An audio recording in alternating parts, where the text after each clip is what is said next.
walin dhabdu yeroo qooddamtu wal dhabdiidhan yeroo qooddamtu malee yeroo hattu walin dhabdu hattuun xabi'aasiiti kun Digalaa jira ijoolleen irra wal fixxee wal baxaabbatte kuni gaafa gargaarsa dheengadda mubaarakii godhamu hundi as yaate ta'aa turte gastii gubbaa ummata kuma 16 irra ture an sagantaa san namni itti cabee itti miidhame yoo abdii geetaachoo ta'in alatti wallaahi namni naga kiyya lafa hin jiru namni viidiyoo an fakkaatu dalage hin jiru mubaarakiif garuu ana dura dhufanii fiiganii dhufanii gastii gubbaa ta'anii halkan guutuu ta'aa bulan an erga isaan ta'anii namni qannasee namni ba'ee booda gara subiitti dhaqeen seene guyyaa lammaffaa seene erga namni dhabame Digalaa jira yoo dhugaa ta'e jechuu kiyyaa bare mucaan kun dhibamuu dhabuunsaa waan biraa laa garuu warri dhufee gasti gubbaa taa'ee viidiyoo banatee leenca buusaa ture warri achi gubbatti ummata yaamaa ture haydariin turre achi durallee sharaxataa turani gaafa sagantaa namni 7,000 ol caallaan rifatanii dhufani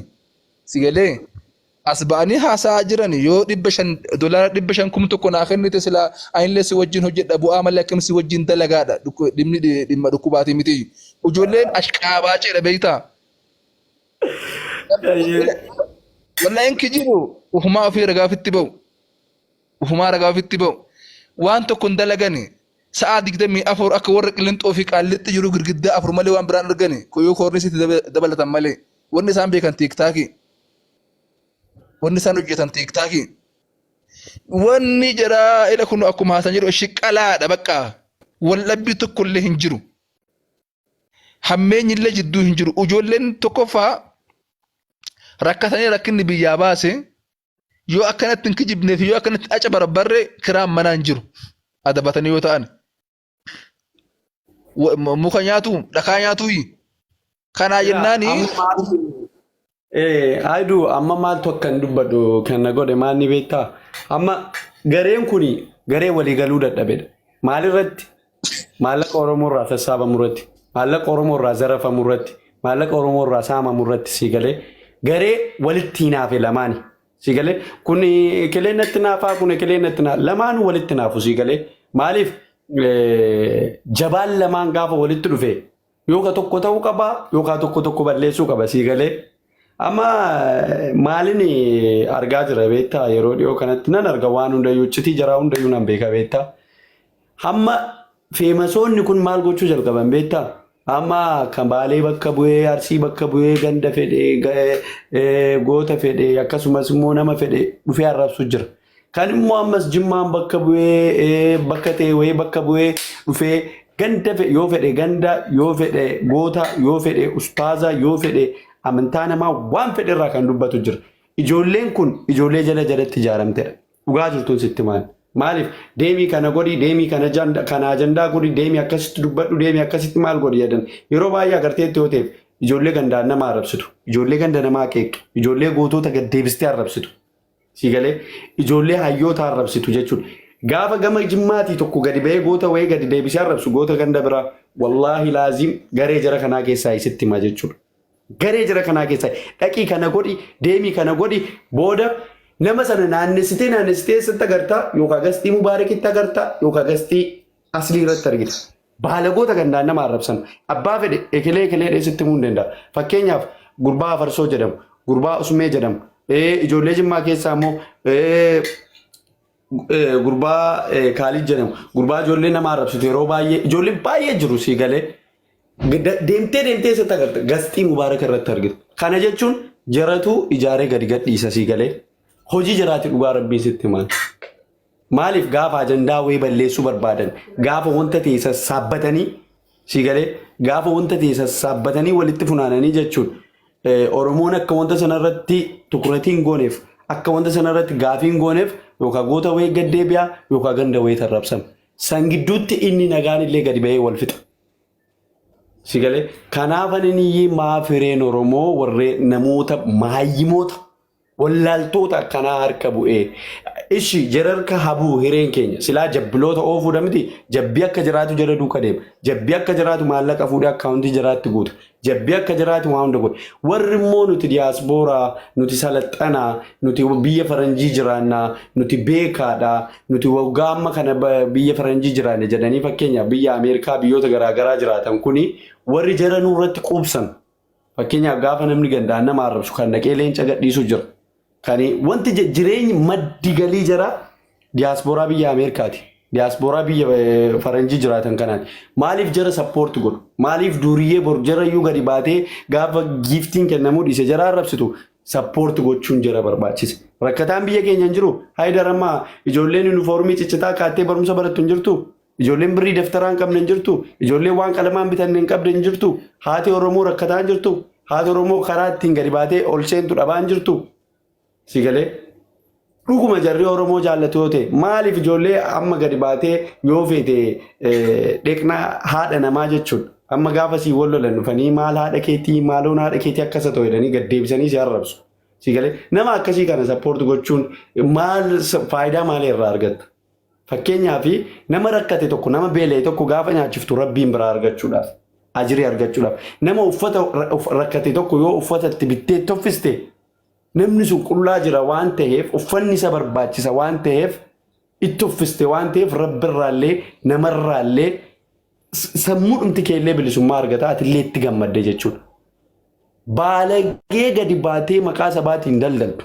Baalagee gadi baatee yoo feete qaama saalaa haadha namaa zarazartee akka feetee jettee dubbistu sappoorti godhanii gargaaranii jiruu gaarii jiraachisuun bilbila aayifooniitti bituun bilbila altiraatti bituun namaa ol jara gochuun maa inni faayidaan isaa bu'aan inni Oromoodhaaf qabu.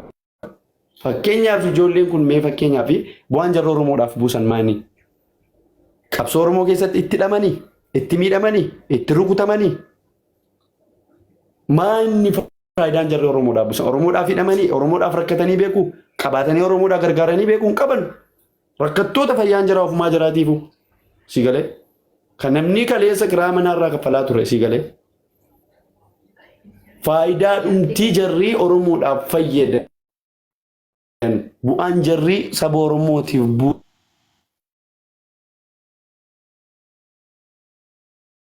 maallaqa jalatti kan dhangalaasee Oromoof Oromoo wal nyaachisiisa. Dhugaa rabbiin siin jedha. Beeki yeroo baay'ee amma gaafa namni gandaa wal arrabsu, gaafa Jimmee arrabsamu, gaafa Arsiin arrabsamu, gaafa Baaleen Harargee Wallaggaa arrabsamu. Sababa ijoollee tiktookii sadaqaa kadhattuu kanaa malee sababa nama biraatiin namni gandi tuqamee arrabsamee beeku jira Haayidi. Ajandaa ijoolleen tokkoon gadi fidduu malee namni biyya keessatti gandaa wal tuqee beeku jira. Isin amma Finfinnee gaafa jiraattan ijoollee ganda baay'eetu walitti dhuftanii waliin jiraatu. Guyyaa tokko wal tuqanii, guyyaa tokko wal arrabsitanii kan qaamaa waliin jiraataa jirtan, kan mootummaa walitti kan mootummaa deeggartan, kan mootummaa qeeqxan, sababa eenyummaa keessaniitiin, sababa gandaatiin, sababa ganda keessatti dhalattaniitiin wal dhabdanii beektu. Hin beektan waliin jaalalaan jiraataa jirtu. Isin argeen turan anjaa muraasa dura biyya galeen dhufe jechuudha. Kan wal dhabu yeroo kam warra Oromoo zarafu kan immoo jara kana nurratti qubsu eenyuun diyaaspooraa biyya Ameerikaa. Sigalee Kanaadaa kana irraa dubbachuu barbaade Zakii yookaan Haayidar dubbadha. Ijoollee illee gasteera jirti naan seensa. Har'atti ammoo yoo dhugaa siif hime lafarratti anam ijoollee ganda kootii ijaanillee osoo hin argine ijaallee ga'uu danda'a. Ijoollee ganda biraa keessaa ijoollee Jimmaa irra hedduun isaanii namni hojii jiraadhu. Wallaahi laazim kun amma na biraa bahe malee kaameraamaaniin kiyya ijoollee Jimmaati.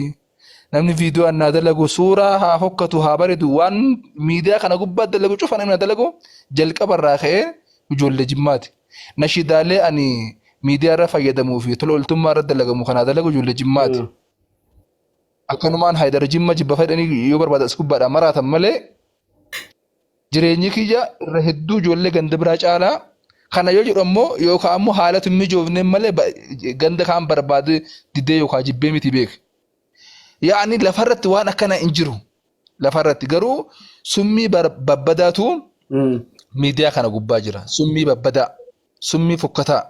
Anamma kan hin jedhu maqaa dha'us osoo hin taane ebalu jechuu osoo hin taane uummanni as gubbaa jirtan yeroo haadhi namaa arrabsamtu, yeroo guddaan xiqqaatu, yeroo goonni asirratti mataan gad garagalee waan hin taane jedhamuun yeroo bakka hin taanetti waan hin taane namni wal godhu dhayxanii doofaa mataa fi miilli isaa garaa fi gubbaan jalaa fi gubbaan addaan hin beekamne nama takka man barumsaa fuuldurallee dabareen beekne doofaa gowwaa kana doktora jettanii goota koo jettanii hayyuu koo jettanii itti cabsi itti muddi bubuqqisi akkas osoo harmeen namaa arrabsamtu osoo aabba guddaan xiqqaatu osoo namni meeqa obboleettiin kan kee namni meeqa waa meeqa gubbaa kanatti salphatee salphinna dibatee as gubbatti waan inni taa'ee dalagu kana gubbaa kana teettee quba keetiin gaafa sheer koppiliink taap gootu innaa lillaahi wa innaa ilayhi raaji'uun akhiraa kee yaadattu maal quba kamiin qubaarra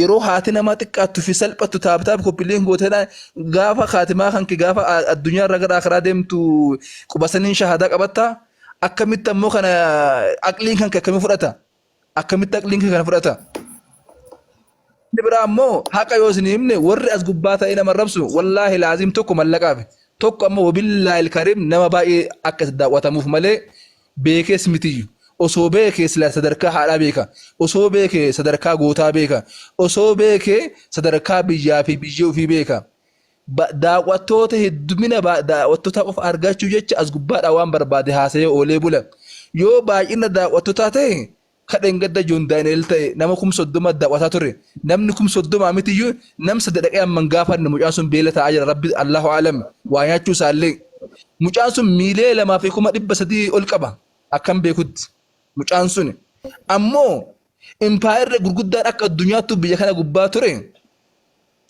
wallaahi rabbiin kuffisee balleessi abbootii qabeenyaa fi jedhanii seenaa keessatti warroota qulfii isaanii qofa namni 40 lafaa kaasuu danda'u qulfii kaaznaa isaanii impaayirri gurguddaan addunyaa kana gubbaa dhufee dabre ka rabbiin jigse ka rabbiin balleesse hedduu jira fooloora gurguddaa qabaata taatee laayivii baay'ee namni daawwata jettee as gubbaadhaa waan barbaadde haasofta yoo qasaman billaa guyyaa tokko hin cabda guyyaa tokko hin kufta guyyaa tokko hin badda Joon Daani'el kan rabbi yoo baasin beekuwan abbaan seeraarra laayivii irratti dhufee waan jedhe miidiyaa irratti yoo xiqqaate waggaa 3 haga waggaa 7 hidhamuu danda'a jedhe waggaa 5 ol hidhamuu danda'a yoo kanaaf laayivii gubbaa jira nama 20 na daawwate 30 na daawwate 500 na daawwate 1000 na daawwate jettee as gubbaa dhufte ciccita taanaan yoo ilmi namaa sin qabne wabillaahi karim rabbis si qaba as gubbaa teessee waan si dhufe hin haasayin as gubbaa teessee akka bineensaa hin tahin akka jaldeessaan godhatin kanaaf yoonii fi nama arrabsuun dhaabbadhu jechuun ka badii ta'u taate yoonii fi nama ganda tuquu fi nama ganda xiqqeessu harmee xiqqeessu aabboo xiqqeessu dhaabbadhu jechuun ka badii ta'u taate an kanarraa dubbachuu duubatti hin deebi'u warri kanaaf na jibbitan na jibbuu dandeessanii an yaada kiyyaadha dubbatti hin deeggara. Amma gaafiin koo yaadni koo innani itti amma fakkeenyaaf wanni an akka yaadatti kennitu barbaadu warra hamma fakkeenyaaf ilaa amma ijoolleen miidiyaa kanarraa gandummaadhaan wal nu ficcisiisan ijoolleen miidiyaa kanarraa akka Oromootitti nu saalfachiisan jiruuf jireenyi jiraa maanni maddi galii jiraa maanni diyaasbooraa Oromoo miti digalee maddi galii jiraa diyaasbooraa Oromooti diyaasbooraa Oromoo giiftii itti kennee jiraachisa miti diyaasbooraan Oromoo giiftii itti kennee madda galii jiraaf ta'u kuni maaf Oromoo isa miidhamaa jiruuf Oromoo isa beeki ka yeroo wayyaanee mana hidhaatii ba'e kanarra kiraayee manaa kaffalatee jiraachuu dadhabee beekatu jira kan Oromoof jecha miidhame kan miila dhabee jira kan nama baay'een beekan nama nuti Finfinneetti kiraayee manaa irraa kaffallee kaardii intarneetii ittiin fayyadamu guunnee fi haga onaa darasii sappoortu goonu meeqa jira kan jechuudha mana hidhaatti waggaa 12 waggaa 10 waggaa 8 hidhamee ba'e Oromoof jecha aarsaa sana hunda kaffalee har'a garuu nama isa millatee isa laalu dhabee rakkina hamaa keessa jiru nama baay'ee beekna. Maaliif namoota namni miidhama akkasii qabu immoo ganda kamuu keessa hin jira Arsii keessas hin jira Jimma keessas hin jira magaalaa keessas ganda keessas bakka xixiqqaa ta'e bakka xiqqaadha hanga bakka guddaatti namni miidhama dhabe namni rakkina dhabe tokko hin jiru baalagee tiktaakaroota warra kaayiroo kana qallabdanii Oromoo wal ficcisiisuurraa maaliif rakkataas akkanaa garagaltanii ilaaltanii sappoortiin goone warra kana sappoort gootanii maanni faayidaan jarri nuu buusanu. Fakkeenyaaf nama artii keessa jiru tokko yoo gargaarte artii Oromoon jabeessee jetta. Nama kitaaba barreessu tokko nama kitaaba seenaa barreessu tokko yoo gargaarte seenaan Oromoof gara fuulduraatti akka tarkaanfii tokko tarkaanfatuuf gahee wayii kee bahadheen jira jettee ofiin boonta sii galee.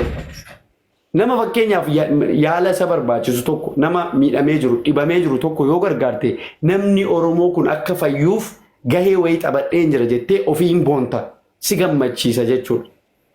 Bilisummaa sammuutti argatta. Baalagoota miidiyaa kanaaf halkanii guyyaa giiftiidhaan doolaara itti darbattee sappoorti gootee bilisummaan sammuu ati argattu gammachuun ati itti argattu Oromoodhaaf faayidaan ati fidde isa kamii kanatu bitaan agarra. Kanarraa pooyintiin koo kana beektaa osoo kanarraa dubbattanii natti tola. Danda'amaa dubbachuu. Ahmed, welcome. Abdishee. Kantiibaaችን Salaam alaikum. ወአለይኩም ሰላም ወራህመቱላህ Kantiibaa maal naan jettaa Haydar na wallaalee of Finfinneetti argee guyyaa tokko salaama sana jalaa qabuu dedhiisi bo. Aariin qaba. ወላሂ leesh Haydar pointii kon jijjiirin amma pointii kon jijjiirin Ustaaz Ahmed salaam alaikum nagaadhaan dhuftanii yookaan Ustaaz Ahmed Jijjiiraan jiru kiyyaa koomaa inni beeytaa amma rakkoon jara kanaa isiniifan amman beeku irraa dubbadda. Walumaan miidiyaa kanarra turre egaa argitee taates. Abdisha milkaanaatti nutti cabsii. Saraakee garuu yookaan zakina dubbatu maaliif poointii kana waan hin barbaadu. Dubbadeen fitaa. Tokkoffaa Haydar diyaasbooraa Ameerikaa biyya Awurooppaa jiran biyya na caacibbaa jiran kanaan walitti dhiyeenya qaba. Viidiyoolee waraabuu hin danda'a. Akkasuma hayyoota Oromootiinis walitti siqeenya qaba. Ustaazota Oromootiin walitti siqeenya qaba. Ergaa an dubbadhe kana gara namoota gurguddaa warra paaworii qabanutti ol dabarsee ijoollee kaleessa kan kiraayii manaan kaffaltuun qabnaan feesbuukii dhuftee Wi-Fi bakka ta'e weedheetti fayyadamtee taphattu har'aa iPhone'itti bitanii akka fedhe hireen Oromoo jira akka galee nutti taphattu kana diyaasbooraa waan itti mataa tolu baasee fi gara namoota jira walitti sappoortu godhee yoo himee jedhe jarrillee yoo irraa dubbatan wanni kun dhaabachuu danda'a. Gaafa akka kaleessaatti sa'aatii 24 keessaa al tokko nyaattee Wi-Fi dhabdee dallaa namaarraan dheettee Wi-Fi fayyadamtee hojii dheettee hojiin biyya Masrii baay'ee ulfaata baay'ee yeroo baay'ee yeroo Sudaan jiru Masrii dhaquu dhaadhee hojiin biyya sanaa hin ulfaate naan dhiise beektaa dheettee achitti Masrii kana wajjiniin dhakaa faaru kutaa ooltee bultee hin qajeelti tokkummaa Oromoo faarsiti sii galee. Kanaaf poointii kanarraa yoo dubbachuu dandeesse dubbadhu yookaan Ustaaz Ahmed fa'aa jiru dubbatanu daqiiqaa 5 qabdu. Asaa wal furaa duba Ustaaz Ahmed jalqaba garuu namni baay'ee dhufuu qaba. Ajandaan kun yookaan dhimmi kun dhimma xiqqaa miti waan ta'eef hagammaa koppii linkiin hin jiru. Koppii linkii taphtaa illee hin jiru. Yoo xiqqaate namni kun dhufuu qaba. Ajandaan ajandaan. Dhiifama naa godhaati Ustaaz Ahmedis Haydaris otoo wal arrabsine malee namni hin dhufu. Siinoon Oromoo keenyaan itti baasu yoo eddee dubbii ta'e yoo wal cabsuu ta'e irratti hirmaata baay'een isaa beektaa. Duris irraa dubbanneerra yeroo hedduu hojiin hin jiru biyya sana. Amma biyya Arabaa keessa Dubaay jira, Bahareen jira, biyyoonni Faranjis jiru. Amma yeroo darbe akkana birriin akkanatti funaanamee maal jedhe gaabii sirra buufne jedha. Amma lollammaa achirraa ka'e birrii maallaqa naa qooduu diddeedha waa biraa miti. Kanaan dura doolaara 500 kenniteetta. Isan maarraa maayinaan qoodne maaliif guurtee baddeedha. Leelaa nagar illee. Yeroo hundaa ajandaan achi qabu ijoolleen biyya biraa jiran tokko biyya Arabaa keessa.